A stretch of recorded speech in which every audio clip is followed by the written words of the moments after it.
Alright, we're going to go ahead and just go right on into this bad boy and we'll see what happens. Let's see if we can cleave this. What could possibly go wrong? Jesus Christ! Oh, okay. So, we just so happened to survive that one hit that just so happened to go on to Straze, and it just so happened to not kill him. Fucking A!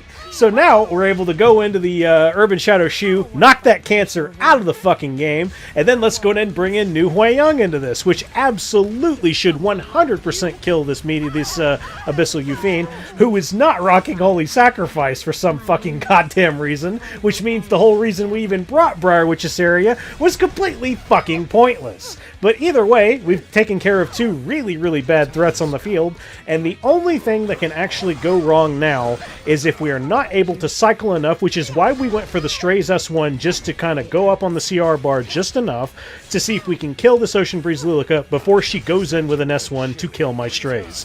Thankfully, that doesn't fucking happen. Hey, we won! Lol, what is skill? And now, time for, to go back into some more relaxing territory with probably the weirdest fucking speed tuning I've ever fucking goddamn seen. So it is a Ran, Lilias, and a Senya, with the Lilias going first on Ancient Dragon's Legacy, while the Ran is also on a DPS build. This is not RNL. So either way, we still end up proccing the Elena, so then we can do our shenanigans. So here is a matter of, okay, we'll go ahead and just let the S3 loose. So what this is going to do is it's going to give me immunity, and the only way that this Ran is even going to really be a threat now is if he's actually able to strip. And because I have effect res buff from the only fucking goddamn character in the entire fucking game who can even give F-res buff, Elena is going to be on my Lone Crescent Bellona, along with Silvertide Christy being there. Hey, we're sitting pretty, and we got tons of ER, even though we are not really rocking much ER at all. And we're able to pretty much, cycle around until we eventually S3 onto the Ran, take him out of the game because Ran is literal fucking cancer. We do not want to be fighting that bullshit. And now it's just an order of operations until you win. So you're down to Lilias and Senya. Best things to really do is to just hard focus into the Lilias, because Lilias still actually has a decent amount of damage that she can do with her S1, because the multipliers on her damage that she deals based on her HP values are actually kind of high. And you just kind of keep going until they die. Like in this case right here, this Senya must have been rocking high attack or something, but then didn't have enough speed to give herself gab so that the Lilias could go. Like, I don't even know what the hell the speed tuning was. But either way, basically, the Elena, Lone Crescent Bellona, and Silvertide Christy team really, really works extremely well anytime you go into a Ran, Lilias, and Senya. The only thing I'm even remotely worried about is getting 23-11 by an RNL Ran, and that hasn't happened yet. Oh, goody. So now it's time for one match in particular where I was like, okay, I'm about to get cleaved to fucking hell. So let's see if I can survive this with some of my tankiest teams here. God fucking damn, that hurt. So basically, the one thing that was a good thing about this was the Briar with Iseria went second, as opposed to going first before the Lilias. Now, if the Briar Witch had gone first, the chances of us really being fucked would have been a lot higher, because then the odds of the Briar Witch Iseria also landing a death break on at least, Destina and on Last Rider Krau, because this looks like it was an effectiveness one, which is kind of weird. I'm assuming this guy went for, really, really high attack on Briar Witch so that Lilias can borrow the attack for the S3 to go in, and maybe he's not running a whole lot of crit damage, because the crit damage wasn't really too crazy. And the Moon Bunny is running a typical speed Moon Bunny build, so she goes first, gives attack buff to everybody, which will in turn give it to Lilias and Briar Witch Iseria. Lilias is going to then borrow the highest attack stat. That's going to be Briar Witch Iseria. I'm only merely assuming it's what it looks like is what I'm looking at here.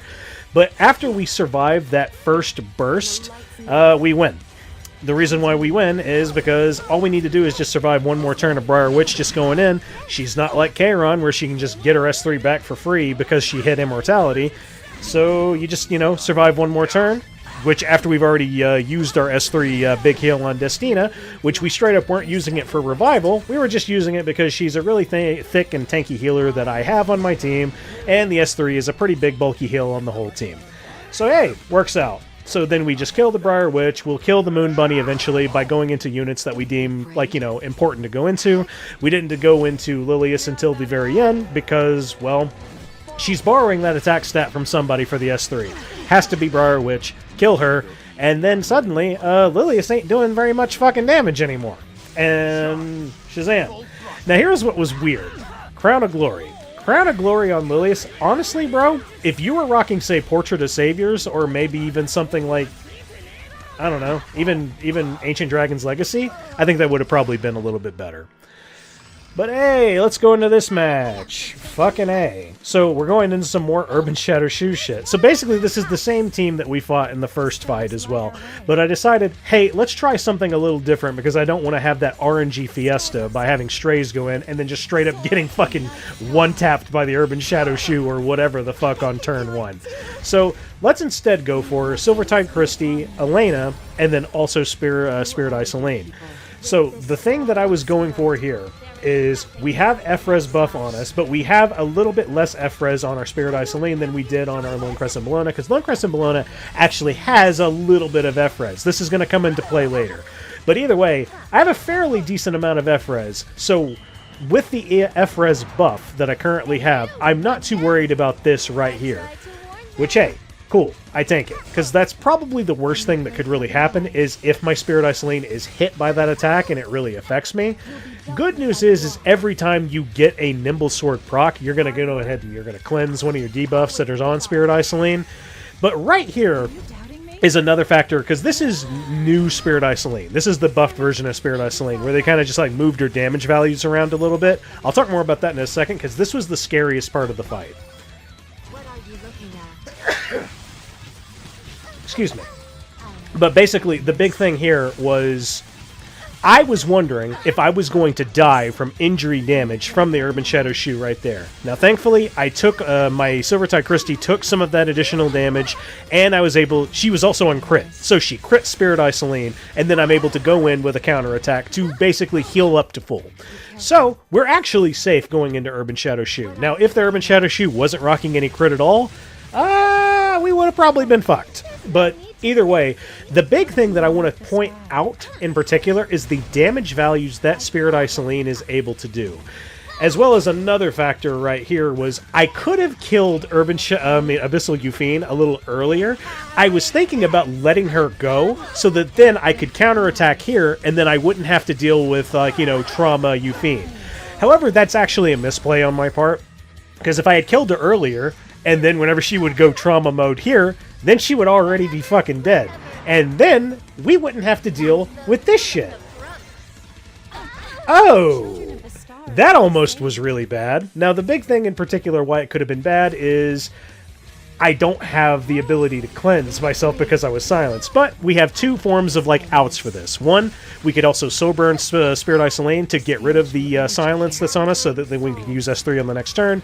And Elena can cleanse off all the debuffs in general. Now, to get to the thing that I was trying to talk about for the whole fucking match. So Spirit Eye Celine's damage values got reworked a little bit. She deals, more damage to units that have higher base defense. The only thing that I've really kind of noticed from looking at this fight is it feels like you gain about 2,000 more attack if you're also going into, say, a def buffed unit compared to, if they are not using def buff or something like that. So non-def buff is a base value damage, and then with def buff, you deal, maybe 2,000 less or so like that. Basically, it feels a little off as of right now. I'm sure the damage values ultimately mean that the Spirit Eye Celine is actually better than she was before. I think everybody's been saying that, Spirit Eye Celine is better now. It just feels like it's not as much damage going into, say, a def-based unit. I still am not sure. I just felt uncomfortable throughout this whole fight and about the amounts of damage that I was dealing. That's a fucking mouthful. But either way, boys, let's go in with yet another Hwayoung situation. And here was the big mofo contest. That is not a miss, so that is a guaranteed 100% kill on ae-KARINA. Now, if you do miss, I've actually already tested this before in Arena. It deals somewhere in the 18k range. I don't quite recall the numbers right off the top of my head, but if you're not rocking any higher than 18k HP for ae-KARINA, which they usually aren't they're usually like from 16 to 18 or so K. You just barely kill an ae-KARINA with my current Hwayoung build, which is a triple torrent set, which is also squishy as fuck. So, honestly, I'm not sure how to feel about it yet, because it feels kinda risky. Like, because, I mean, I'm not rocking any form of bulk, I'm just rocking a triple torrent, so, like, I have very low HP. So, I don't know, current analysis of Hwayoung, I don't really know how to feel about it right now. And then for this fight as well, I decided to bring Elvira into this as well, and the big thing in particular is I'm not quite sure how I feel about Elvira at the very moment. Also, by the way, we missed this attack, so everything is all hunky-dory for Hwayoung. Yay, hooray, element advantage actually working on our side. But the thing I'm not really liking about Elvira is a lot of these defenses that I'm seeing as of right now, they're basically having fighting spirit and focus together, and then you just almost feel like it's not even worth bringing Elvira because she just kind of nerfs one character instead of actually fully on dealing with it. But either way, we're already done with that. Next fight. So here was another matter of like, well, I don't want to fucking turn 2 this shit. Let's not Dark Corvus it. Let's just see if we can go on ahead and straight up cleave the fuck out of this team. Now, this works. It sure as fuck did not feel consistent. So, Ahmed went first. We went on ahead and boosted the team, and then we put Swift Attack on Arunka. Then it was Oxlot's turn. I decided to go ahead and boost up Ahmed. Now it's Arunka's turn. Go into Navy Captain Landy. We just fucking barely kill it. So if that Navy Captain had any more defense or even any more slightly amount of HP, we probably wouldn't have killed it. This is where it's like, man, it'd be really nice if I had a plus fucking 30 Little Queen's Huge Crown, but I just straight up don't. Oh well, sucks to be me, right? So either way, now we go into Unbound Knight Arowell, and this also looks like it did 27,000, but that shit just didn't feel very safe to me, and now we go into a damage mitigation Urban Shadow Shoe. This does not kill. Still, does 21,000 on a Proof of Valor. That's still not bad. But it just, I felt unsafe the entire fucking time you do that. And you know how it is with Arunka? If you don't kill with that S3, you are straight up fucked. You're straight up fucked. And ladies and gentlemen, that is the Guild War. Who fucking raw? But either way, yeah, this was like, you know, day one going in with the new buffs for the characters, and I wasn't able to use everybody that I really wanted to use. Like, I really want to use Specimen Says, but I don't really quite know how I want to go about it, because I've been rocking an old school build for him that's had way too much goddamn defense and way too much goddamn HP and not enough attack and crit damage that I feel like it's really probably not worth it to run, especially because he has the evasion now. It kind of feels like you should just go full Ham Hawks Wild into like, you know, burst damage. But I don't know, man. I don't quite know how to really feel about it yet. But, like, the biggest thing in particular that really feels kind of fucked to me is Hwayoung. Hwayoung, I understand the balanced decision that they went with. They wanted to create something that deals with all these goddamn death scalers. But in doing so, I think they were still trying to play it very safe, because anytime you give any fucking character in this game complete death pen, anytime you do that, you run a very, very high risk of, like, just utterly bricking the game. Like, the only reason why I think, like, Watch Your Shuri isn't quite, like, you know, super fucking crazy is because he still requires crit, still requires crit damage, and also requires some form of speed. So, like, that's, you know, pretty high stat requirement. Whereas Hwayoung is a character that quite literally just needs attack, defense, HP, and speed. It's 4 fucking stats. So, now you'll get to mine and you'll see, like, what I'm really rocking here. And I feel like it's kind of excessive. It's not 5k attack, but it's it's almost 4.8. But that's also rocking a triple torrent set. Maybe the Uberus' Tooth isn't actually worth it. Maybe I need to be going proof like a Portrait of Saviors or something to deal more damage to make it feel like it's safe going into stuff. But that's where I'm just not sure, man. And also, yeah, the actual winner of the patch, Oxlots, man, he got the best balance changes. Literally fucking nothing. Thank fucking God they did not change him. But either way, boys, that's the Guild War. Man, I just sure didn't yap enough. If you like this kind of content, go ahead and hit like. If you want to see more of my stuff, go ahead and hit subscribe. I don't feel like hitting the bell. Ring, ding, ding.